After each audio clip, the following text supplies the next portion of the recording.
Di sini saya sebagai moderator dari kelompok 2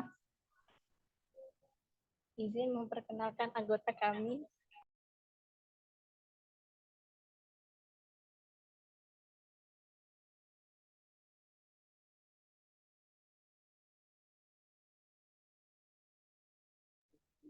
Anggi Manulang, Dwi Sekar Ayu, Intan Almasyah, Ingrid Aisyah, Devi Sukmarum, Nur Laili, Jessica,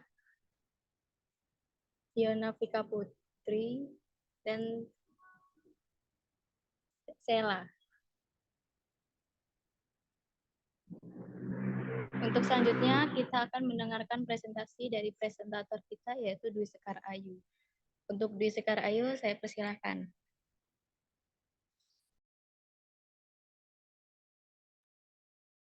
Ibu, maaf, ini yang share screen harusnya saya, Bu.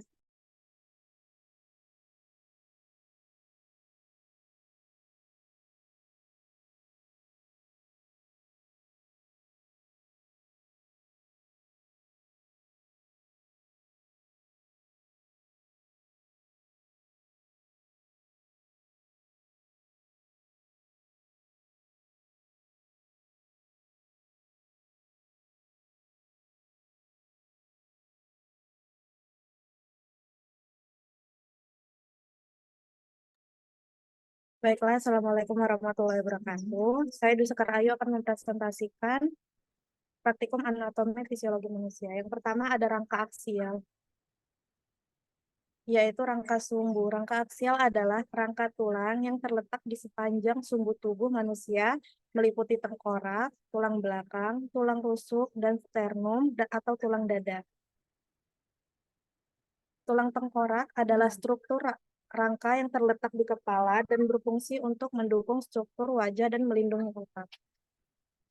Ini adalah gambar dari tulang tengkorak sendiri. Tulang tengkorak sendiri terdiri dari tulang pembentuk bagian kepala. Pertama ada tulang baji. Tulang baji adalah tulang sphenoid, juga dikenal sebagai tulang baji, yaitu tulang ungu yang terletak di tengah tengkorak, di belakang rongga, hidung, dan mata. Bentuknya mirip dengan kupu-kupu atau baji dengan dua sayap besar dan dua sayap kecil.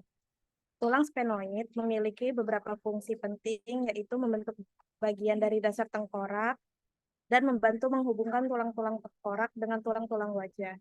Lalu membentuk dinding dan lantai rongga mata, serta alur untuk saraf dan otot yang mengendalikan gerakan mata. Fungsi lainnya yaitu untuk membentuk bagian dari dinding rongga hidung dan sinus sphenoid, yang adalah rongga berisi udara yang membantu mengurangi berat tengkorak dan menambah resonansi suara.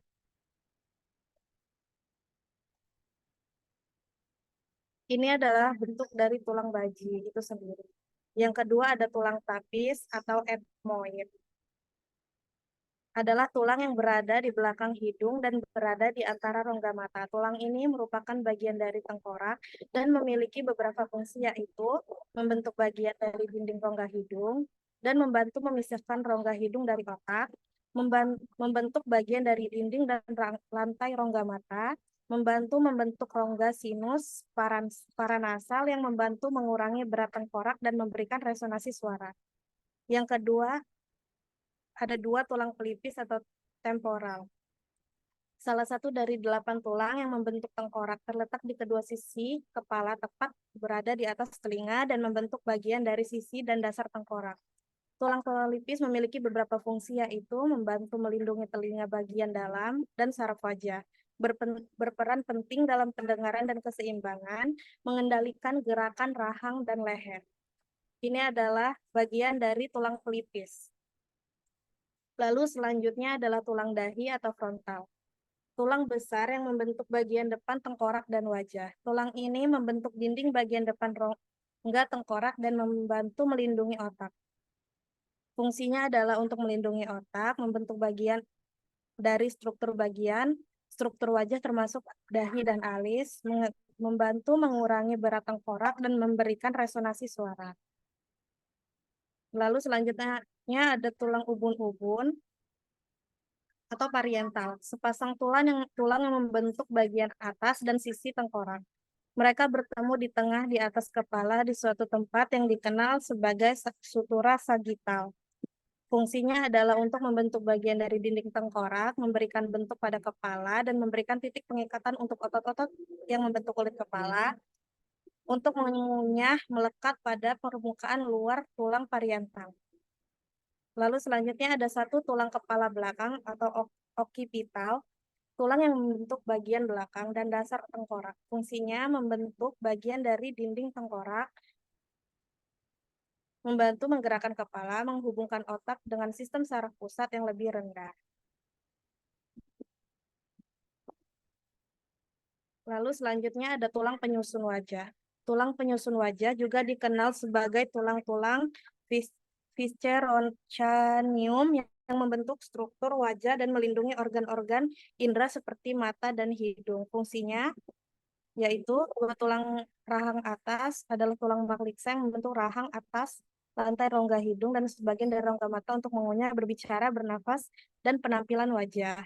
Tulang rahang bawah, tulang ini menciptakan bagian bawah tengkorak, struktur gigi bawah, dan struktur ekspresi, serta menggunakan tulang rahang atas. Dua tulang pipi berfungsi menjadi struktur yang menyatukan tulang paras atau wajah sekaligus melindungi arteri, saraf, vena, dan organ yang berada pada bawah bagian atas kulit. Dua tulang langit-langit atau palatinum, yaitu untuk menciptakan tengkorak, insan pada atas disatukan sang jaringan ikat yang diklaim menggunakan jahitan. Jahitan ini belum sepenuhnya menyatu saat seseorang bayi lahir. Seiring bertambahnya usia, celah antara tulang semakin kokoh dan melindungi struktur otak yang lembut. Tulang hidung atau nasale berfungsi untuk mengikat tulang rawan yang menciptakan kontur hidung. Tulang mata bajak atau vomer terletak di rongga mata dengan bentuk persegi panjang berfungsi sebagai bagian dari sistem produksi air mata. Tulang air mata atau lakrimal sebagai menyediakan titik artikulasi, perletakan otot orbicularis oculi, serta membantu drainase air mata saat kontraksi. Selanjutnya ada tulang kerang.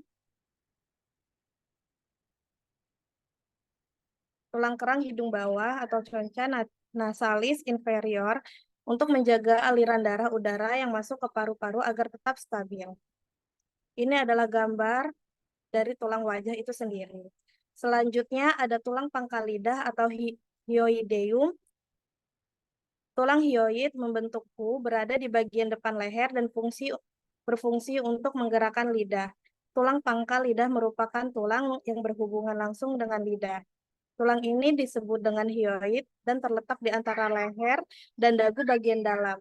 Lidah juga memiliki bagian lain yang disebut frenulum yang menghubungkan lidah dengan dasar rongga dan berfungsi sebagai penyangga lidah. Ini adalah gambar dari tulang pangkal lidah itu sendiri. Selanjutnya ada tulang belakang atau columna vertebralis.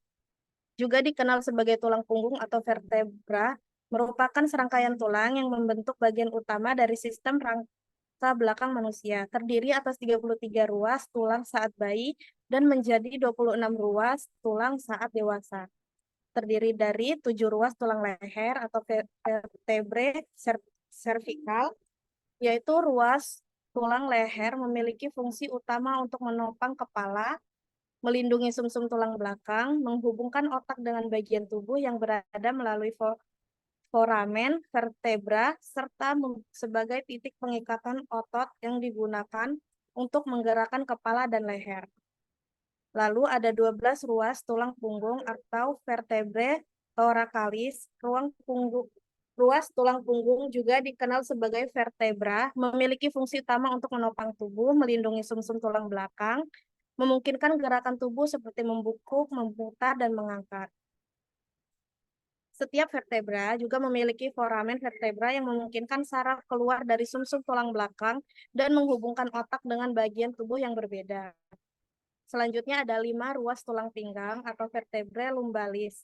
Pada dasarnya, fungsi tulang belakang adalah menopang tubuh, mendukung gerakan tubuh, dan melindungi sumsum tulang belakang. Lalu ada 5 ruas tulang kelangkangan atau osa karung.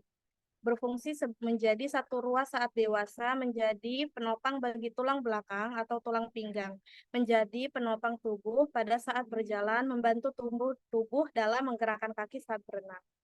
Selanjutnya ada 4 ruas tulang ekor atau os coccyx, berfungsi menjadi satu ruas saat dewasa.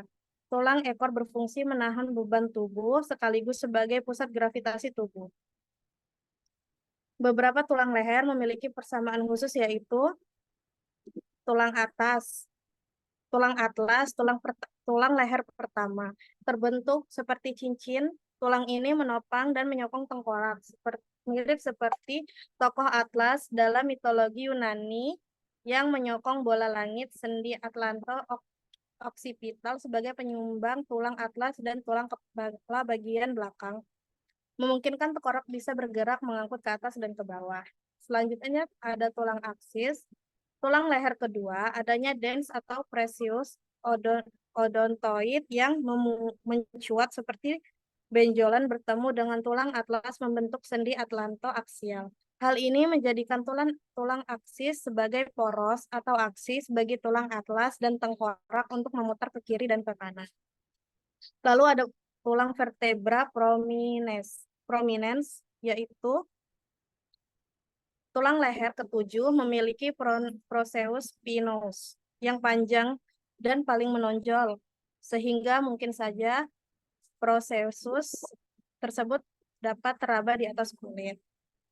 Ini adalah bagian dari tulang atlas sendiri. Ini bagian dari 7 ruas tulang leher. Ini adalah 12 ruas tulang punggung.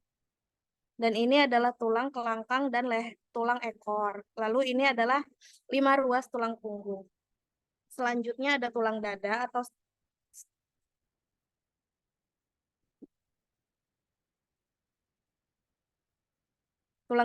sternum.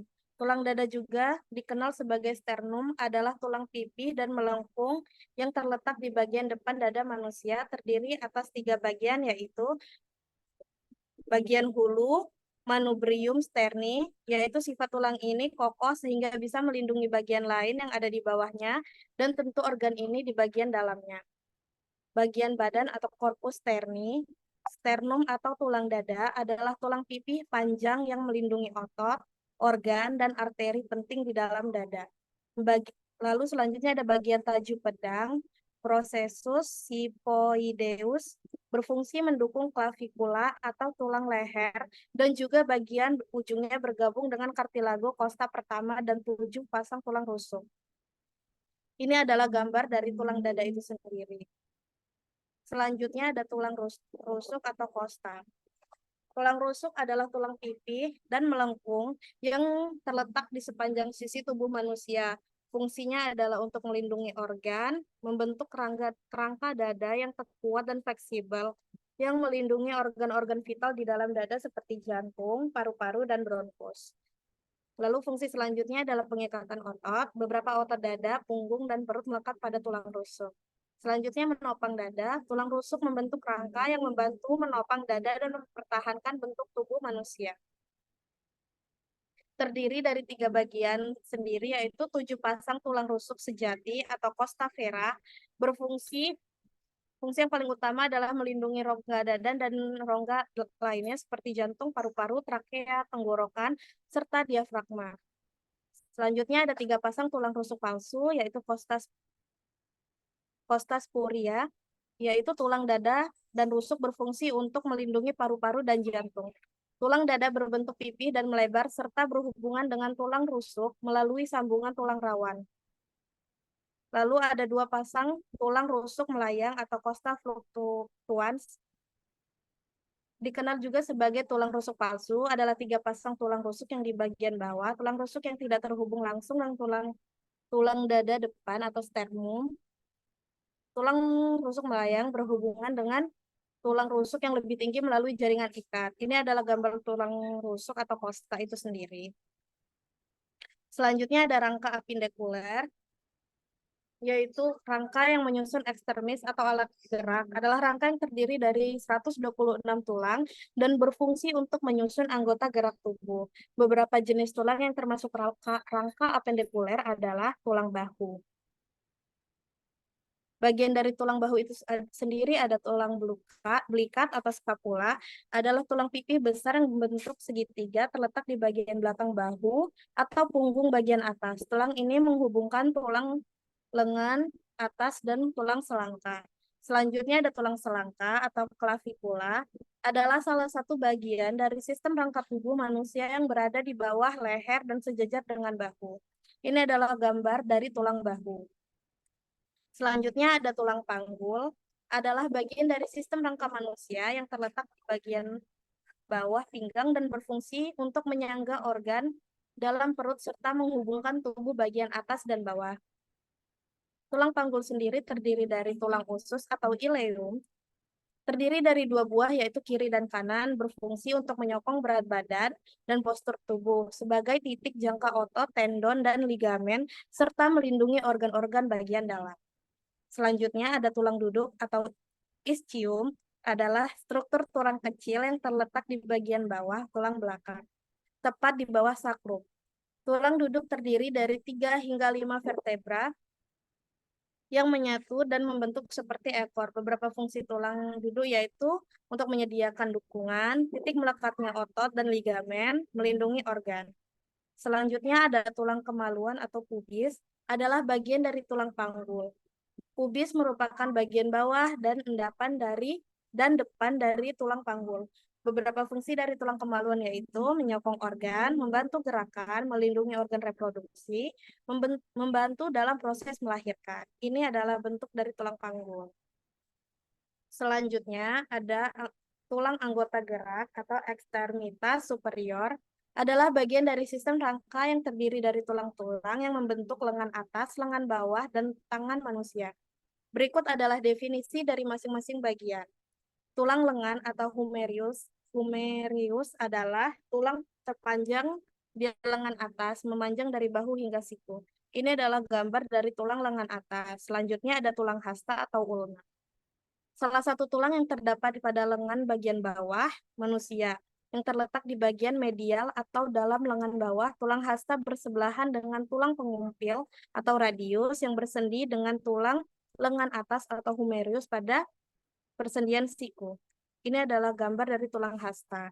Selanjutnya, ada tulang pengumpil atau radius, adalah salah satu tulang yang terdapat pada lengan bawah manusia yang menyambungkan tulang siku dengan tangan sisi ibu jari. Ini adalah gambar dari tulang pengumpil itu sendiri.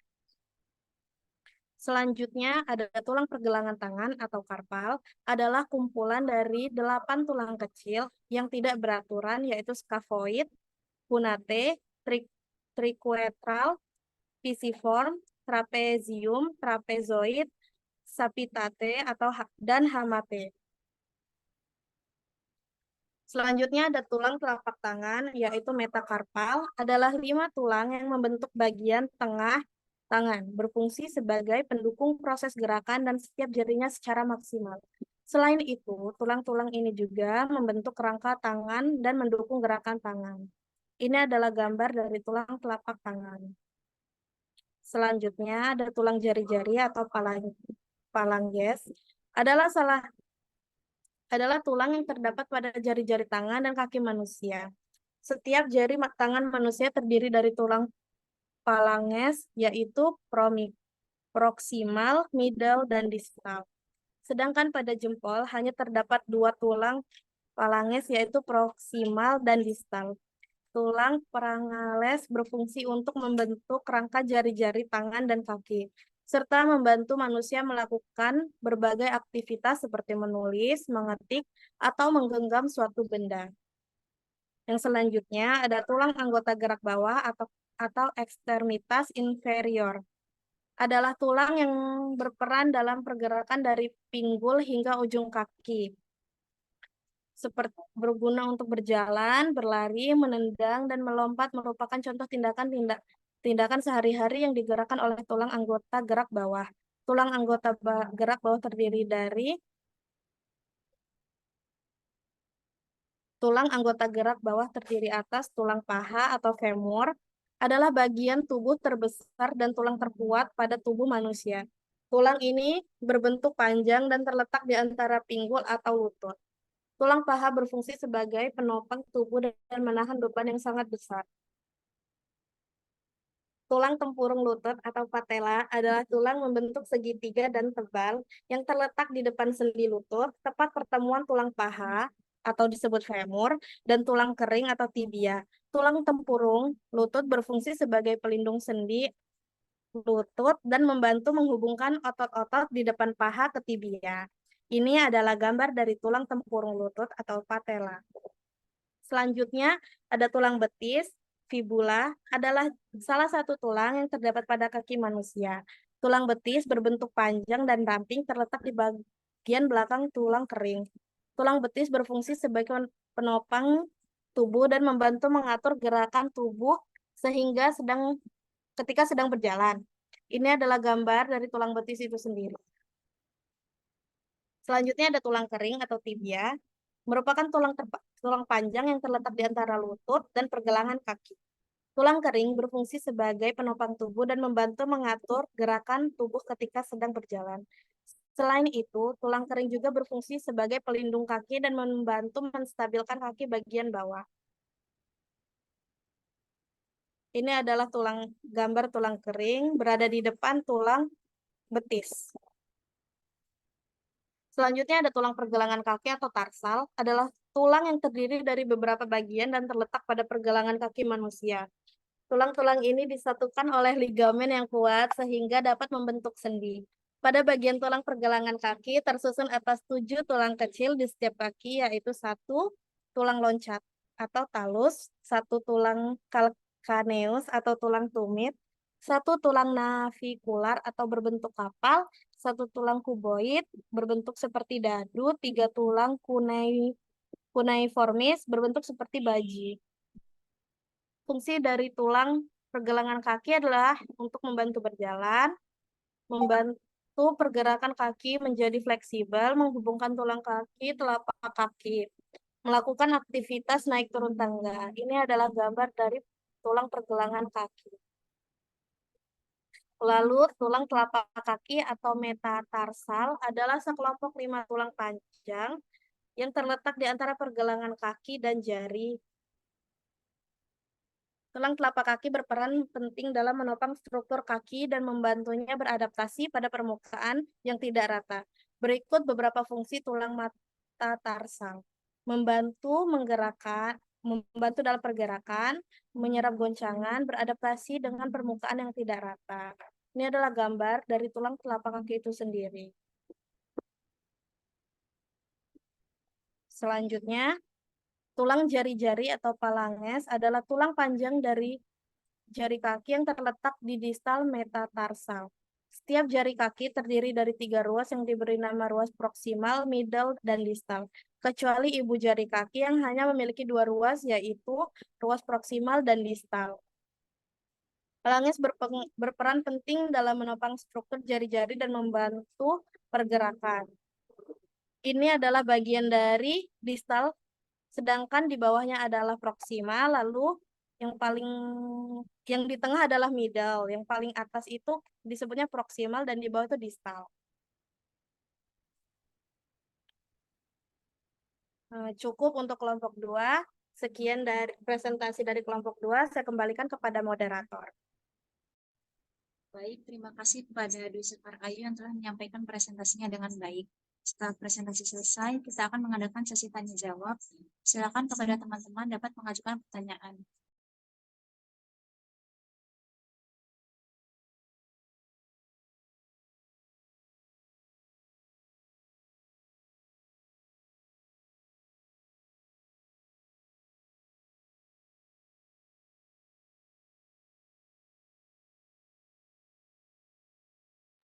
Apakah ada yang ingin ditanyakan dari teman-teman?